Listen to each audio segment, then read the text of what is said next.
Good morning students. पिछले lecture में हम लोग ने देखा कि रस किसे कहते हैं। फिर रस के 4 अंग हमने बताए थे, जिसमें पहला हमने स्थायी भाव को स्पष्ट किया था कि किस रस का क्या स्थायी भाव है। अब हम लोग आते हैं, उसका दूसरा अंग है विभाव। इन चीजों का होना, इन चारों अंगों का होना क्या होता है? अनिवार्य होता है। तो ये दूसरा है विभाव। स्थायी भावों को जागृत और उद्दीप्त करने वाले कारण ही विभाव कहलाते हैं। विभाव किसको बोलते हैं? जो स्थायी भाव को क्या करे? जागृत करे, यानी जगाए। ये विभाव ही आश्रय यानी व्यक्ति के हृदय में स्थायी भावों को जागृत भी करते हैं और उद्दीप्त भी करते हैं। इसलिए विभाव क्या है? 2 प्रकार के होते हैं, एक आलंबन विभाव और दूसरा है उद्दीपन विभाव। अब आप पूछेंगे कि आलंबन विभाव किसे कहते हैं? तो आलंबन विभाव बच्चों, जिस व्यक्ति या वस्तु को देखने या सुनने से रति आदि का भाव उत्पन्न होते हैं, वे आलंबन विभाव कहलाते हैं। जैसे किसी सुंदरी को देखकर मन में रति भाव या प्रेम का भाव उत्पन्न हो जाए तो वो क्या है? वह आलंबन, वही सुंदरी होगी। कौन होगी? वो सुंदरी जिसको देख करके स्थायी भाव जागृत हुआ है, वो होगी। और दूसरा है उद्दीपन विभाव। आश्रय के मन में यानी व्यक्ति के मन में उत्पन्न स्थायी भाव को अधिक उद्दीप्त या तीव्र करने वाले कारकों को उद्दीपन विभाव कहते हैं। जैसे उस सुंदरी का चंचल दृष्टि से देखना, हंसना तथा मंद मंद गति से गमन करना, ये रति नाम स्थायी भाव को तीव्रता की ओर ले जाते हैं। उद्दीप्त कहते हैं इसको। इसलिए ये उद्दीपन विभाव, यानी कि हम जब किसी काव्य को पढ़ते हैं, उसमें किसी नायिका के बारे में जब हम वर्णन को देखते हैं, पढ़ते हैं, उसका अनुभव करते हैं, तो उससे स्त्री जिसका वर्णन है वो क्या कहलाएगी? आलंबन विभाव। और उसकी जो सुंदरी है, जो भी स्त्री है जिसको देखने के कारण स्थायी भाव जागृत हुआ है, उसके जो क्रियाकलाप है वो उसके जब वो और ज्यादा मतलब कि वो उद्दीप्त करती है, वो अपने क्रियाकलापों के जो वो सब उद्दीप्त के अंतर्गत आएंगे। जैसे यहाँ पे लिखा है, सुंदरी का चंचल दृष्टि से देखना या हंसना या मंद गति से गमन करना, ये सब किसमें आएगा? ये उद्दीपन विभाव के अंतर्गत आएगा। अब इसके बाद ये तो रहा विभाव। अब आता है अनुभाव।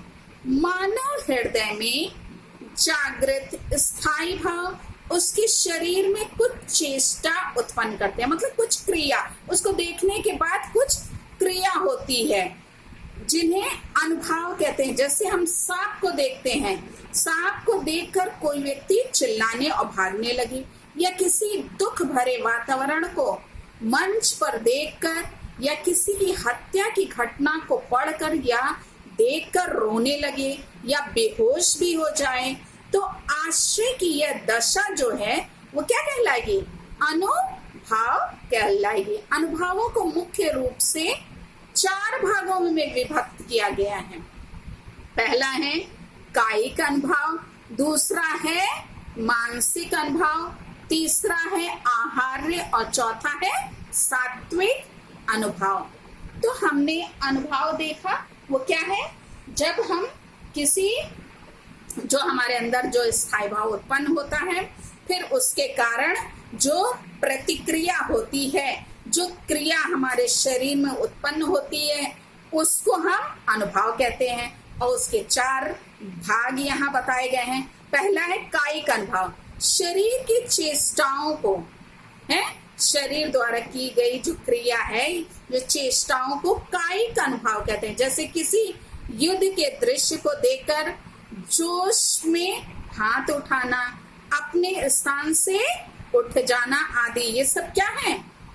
ये कायिक अनुभव हैं। फिर मानसिक, हार्दिक अनुभवों के अनुकूल मन में हर्ष, दुख, प्रसन्नता, उत्साह आदि भावों के जागृत होने पर मानसिक रूप से आश्रय अनेक प्रकार के भावों से भर जाता है। उन्हें मानसिक अनुभव कहा जाता है। मतलब मस्तिष्क में हमारे जो हृदय में जो भाव उत्पन्न हुए हैं उसके कारण क्या होता है? उसमें अनेक प्रकार के, जैसे प्रसन्नता है, हर्ष है, दुख है, उत्साह है, ये सब भाव जागृत होते हैं, जिसके कारण वो क्या होगा? वहां पे मानसिक अनुभव वहां कहा जाएगा। अब हम लोग इसके आगे तीसरा है आहार्य। भाव अनुसार व्यक्ति यदि कृत्रिम वेशभूषा बनाने लगे तो उसको आहार्य अनुभव कहते हैं। कृत्रिम यानी बनावटी जो है वेशभूषा बनाने लगे, मतलब कि वो कहना चाहिए कि जैसा वेशभूषा होना चाहिए वैसा ना हो के कैसा हो? कृत्रिम हो। तो वहां पे क्या होता है? आहार्य अनुभव उसको कहते हैं। फिर है सात्विक अनुभव। अंतःकरण में स्थित विशेष स्वभाव सत्व से उत्पन्न ऐसे शारीरिक या अंग विकार को सात्विक अनुभव कहते हैं, जिससे हृदय में उत्पन्न रस या भाव का पता लगता है। इस प्रकार के शारीरिक विकारों पर आश्रय का कोई वश नहीं होता है। ये आश्रय में स्थायी भाव जागृत होते ही अपने आप उदय हो जाते हैं। सात्विक अनुभव 8 प्रकार के होते हैं। हाँ, ये अपने आप ही उत्पन्न हो जाते हैं, लिखा है। इसको क्या है? किसी की सहायता की आवश्यकता नहीं होती, अपने आप ही ये आश्रय जो है स्थायी भाव के जागृत होते ही, जैसे ही किसी काव्य को पढ़ने से हमारे अंदर कोई भी दुख का हो, चाहे मतलब कि हास्य रस हो या हास्य रस हो, चाहे करुण रस हो, चाहे अद्भुत रस हो, चाहे कोई भी, ठीक है। तो उसमें क्या होता है? ये जो है सात्विक अनुभव जो है अपने आप ही जागृत हो जाते हैं। और वो कौन कौन से हैं इसका हम लोग यहाँ पे अध्ययन करेंगे। पहला है स्तंभ, यानी शारीरिक अंगों का जड़ होना। दूसरा है स्वेद, यानी पसीना आना। तीसरा है रोमांच, यानी रोंगटे खड़े होना। चौथा है स्वर भंग, यानी आवाज ना निकलना। जैसे सर को देख लिया तो हम क्या होते हैं? कभी कभी जोर से चिल्ला पड़ते हैं, ये अपने आप होता है, हम जानबूझ करके नहीं, देखते ही हमारे। और कभी कभी हमारी किसी डरावनी चीज को देखकर घिग्गी बन जाती है, आवाज ही गले से नहीं निकलता है, तो आवाज का ना निकलना। फिर कंप यानी कांपना, और विवरणता यानी चेहरे का रंग उड़ना। जैसे किसी भयानक, जैसे शेर को सामने ही देख लिया या कोई भयानक सा चेहरा सामने देख लिया तो चेहरे का रंग क्या हो जाता है? एकदम उड़ जाता है। या कोई ऐसे दुख वाली जब हम सूचना को सुनते हैं तो हमारे चेहरे का रंग क्या हो जाता? उड़ जाता तुरंत। अश्रु, आंसू, जैसे किसी के भी कष्ट को देख के या हम क्या हो जाते? तुरंत ही द्रवित हो जाते हैं। हमारे आंखों से आंसू स्वतः ही, वो मात्र हम टीवी में ही देखते समय किसी के कोई ऐसा दृश्य हो जिसमें किसी को कष्ट हो रहा हो या दुख में वो हो, तो हमारे भी अश्रु स्वतः ही निकल जाते हैं। तो अपने आप ये सात्विक अनुभव क्या होते हैं, उत्पन्न होते हैं। प्रलय यानी शुद्ध बुद्ध होना या बेहोश होना। ये 8 जो है सात्विक अनुभव के क्या है, प्रकार हैं, जो स्वतः ही स्थायी भाव के जागृत होने के परिणाम स्वरूप अपने आप उदय इनका होता है। लास्ट जो है, चौथा जो है वो संचारी भाव है। आश्रय में उत्पन्न होने वाले अस्थिर भावों को संचारी भाव कहते हैं। ये मनोविकार पानी के बुलबुलों की तरह उड़ते हैं और लुप्त होते रहते हैं, जबकि स्थायी भाव अंत तक बने रहते हैं। रस आचार्यों ने संचारी भावों की संख्या 33 निश्चित की है। वो कौन कौन से संचारी भाव हैं देखा जाए।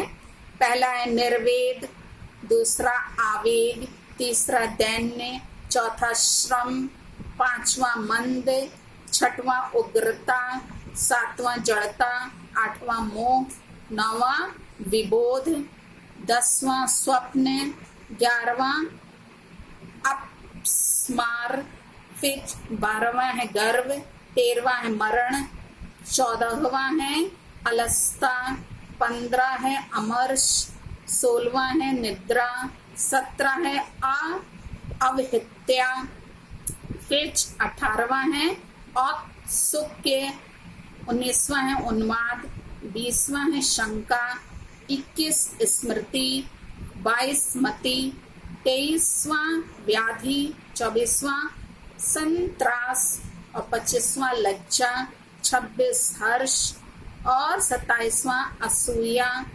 28वां विषाद है, फिर 29वां धृति है, 30 चपलता है, 31वां ग्लानि है और 32 चिंता है और 33 वितर्क है।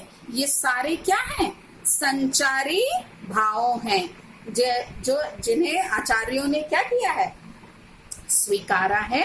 वो संकेत देखिए इसमें क्या लिखा हुआ है।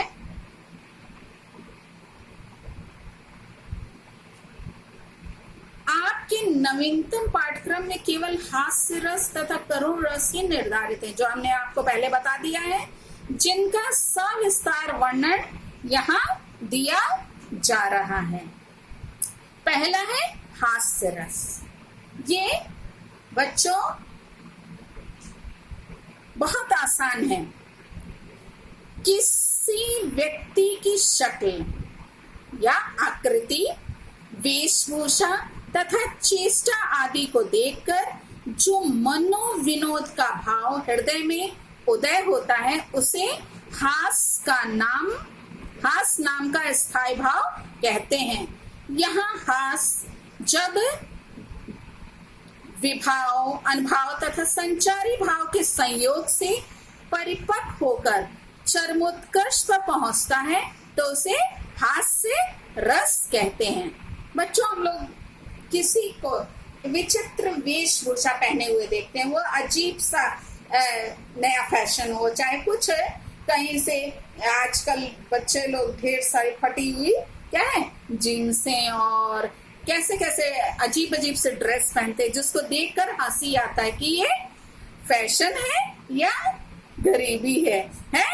तो ये जो है उसको देख करके, उस प्रकार की जो है वस्त्र को देखकर, या कोई ऐसा व्यक्ति जो बहुत लंबा है, तो हम लोग तुरंत अगले को दिखाते हैं, वो देखो कैसे है, कितना लंबा, और हम लोग को उस पर हंसी आती है। या कोई बहुत बौना है, ठिगना है, और उसको देखकर हमको क्या होती है, हंसी आती है। या किसी का चेहरा अजीब सा होता है, तो हमें देख करके उस पर हंसी आती है। तो ये सारे जो भाव हैं वो सब क्या करते हैं, हमारे हृदय में वो हास को उत्पन्न करते हैं। हास जो स्थायी भाव हमारे अंदर जो निहित है, वो जागृत हो जाता है और वो हास्य के रूप में क्या है, परिणत हो जाता है। यहाँ पे देखिए, एक उदाहरण के द्वारा यहाँ स्पष्ट किया गया है।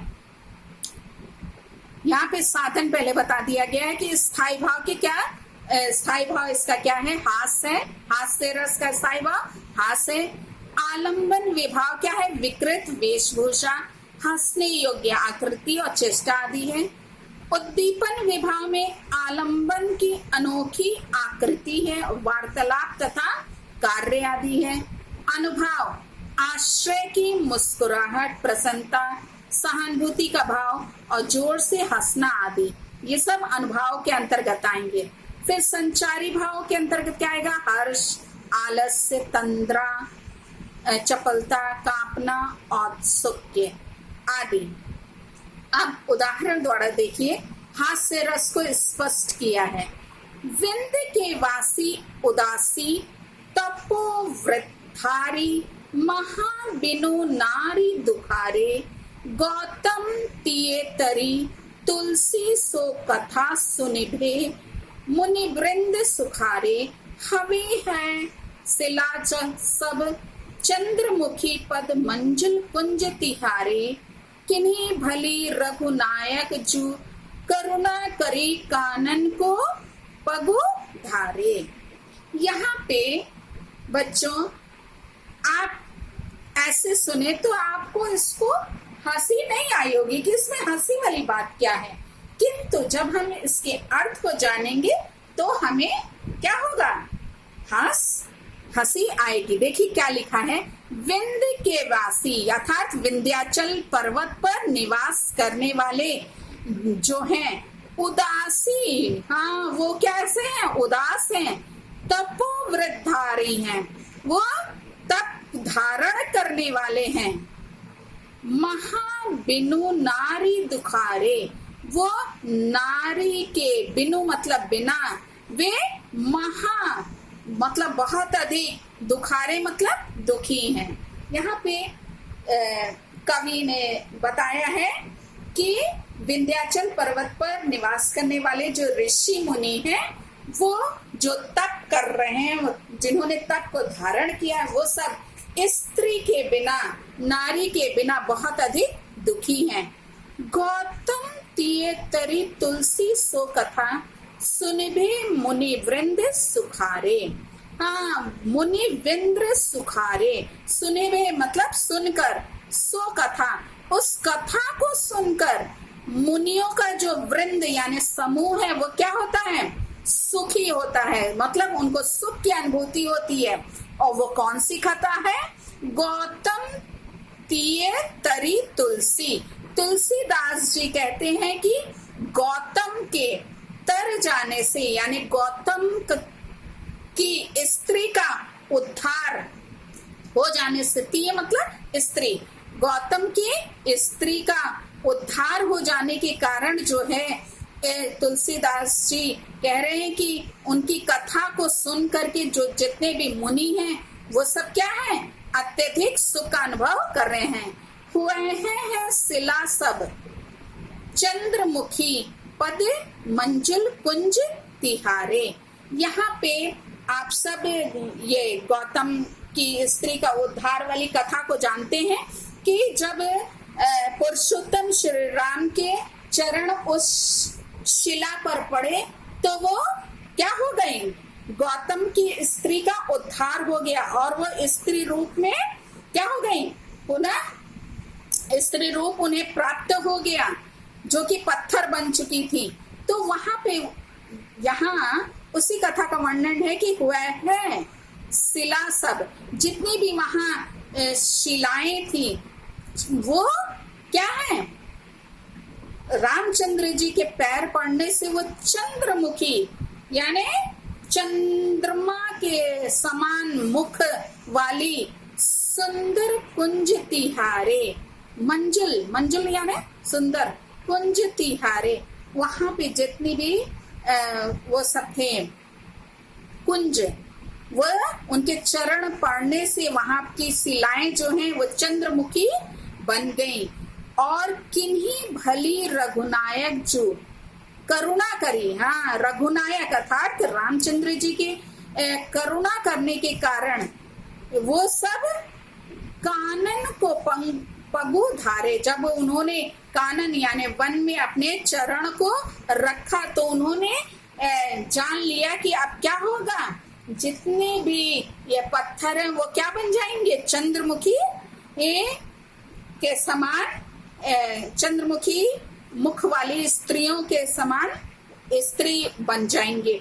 यहाँ पे देखिए स्पष्टीकरण लिखा है, स्थायी भाव इसमें हास है, विभाव जो आलंबन जो है, विंद के वासी आश्रय जो है पाठक है इसमें, उद्दीपन क्या है, गौतम की स्त्री का उद्धार, अनुभव है मुनियों की कथा आदि सुनना। मुनि लोग क्या कर रहे हैं, यहाँ पे कथा सुन रहे हैं और जिसके कारण उनको ये प्रसन्नता का अनुभव, वो सुख की अनुभूति कर रहे हैं कि अब क्या हो जाएंगे, वो नारी बिना वो दुखी नहीं रहेंगे, क्योंकि ये सारे पत्थर क्या हो जाएंगे, जब राम जी का चरण पड़ेगा उनके, तो वो सब स्त्रियां बन जाएंगी। इस संचारी भाव है हर्ष, उत्सुकता, चंचलता आदि। अतः उपयुक्त उदाहरण में हास्य की निष्पत्ति हुई, अर्थात या इस पैराग्राफ में क्या है, हास्य रस है।